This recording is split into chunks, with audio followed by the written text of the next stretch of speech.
बोलतात ना, थोडं थोडं बोलताय, समजते पण याचा वापर आम्हाला करायला लावू नका, एवढंच आमचं म्हणणं आहे. गुढीपाडव्याच्या निमित्ताने हिंदू जननायक राजासाहेब ठाकरे यांनी शिवतीर्थावरील भाषणात महाराष्ट्रात मराठीच चालेल, अन्य भाषा चालणार नाहीत, असे ठामपणे सांगितले होते. तसेच देशाचे पंतप्रधान नरेंद्र मोदी यांनी मराठीला अभिजात भाषेचा दर्जा दिला असून मुख्यमंत्री देवेंद्र फडणवीस यांनी सर्व आस्थापनांमध्ये मराठी भाषा सक्तीने वापरण्याचे आदेश दिले आहेत. याच पार्श्वभूमीवर खेड नगरपरिषदेचे नगराध्यक्ष व मनसेचे राज्य सरचिटणीस वैभव खेडेकर यांच्या नेतृत्वाखाली खेड शहरातील सर्व बँकांमध्ये मराठीचा वापर अनिवार्य करण्याच्या मागणीसाठी निवेदन देण्यात आले. या निवेदनात बँकांचे सर्व व्यवहार मराठीतच व्हावेत आणि बँक कर्मचारी मराठीत संवाद साधतील याची खात्री करण्याची मागणी करण्यात आली. या आंदोलनादरम्यान मनसे कार्यकर्त्यांनी बँकांना लाकडी दांडा भेट देऊन त्यांच्या भूमिकेचा पुनरुच्चार केला.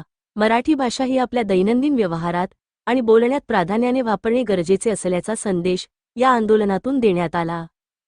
आपल्या मराठीचा वापर व्हावा, आला लक्षात. तो मराठीचा वापर आपल्याला होत नाही आणि जे अमराठी कर्मचारी आहेत त्यांना मराठी लोकांशी कसा संवाद साधायचा हे तुम्ही सांगा, त्यांना शिकवा. यासाठी आम्ही तुम्हाला हे पत्र द्यायला आलं का लक्षात. तर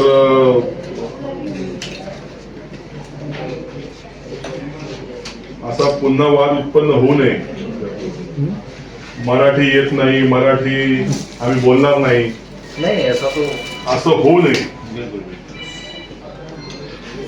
हे पत्र आहे.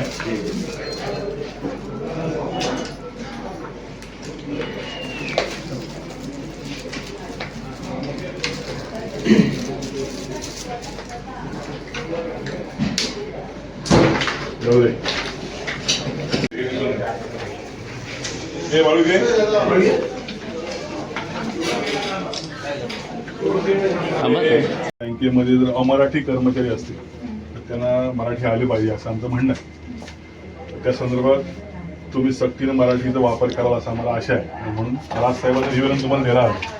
ठीक आहे, याचा वापर आम्हाला करायला लावू नका, एवढंच आमचं म्हणणं आहे. ठीक आहे, पत्र घ्या. ठीक आहे की तुम्हाला हे आहे गिफ्ट. हे आतमध्ये ना भाई, कर्मचारी आहेत, मराठी येतात, मराठी आहेत, बोलतात ना, थोडं थोडं बोलताय, समजते पण येत नसेल तर त्यांना शिकवा मराठी. मराठीचा वापर सक्तीने आपल्याकडे व्हावा यासाठी आम्ही आपलं निवेदन द्यायला. ते निवेदन आपल्याकडे एक जण आहे व्हिडिओ, मराठी येतं, बोलतात ना. ठीक आहे, आपल्या बँकेमध्ये सर्व व्यवहार मराठीमध्ये व्हावे यासाठी आम्ही तुम्हाला निवेदन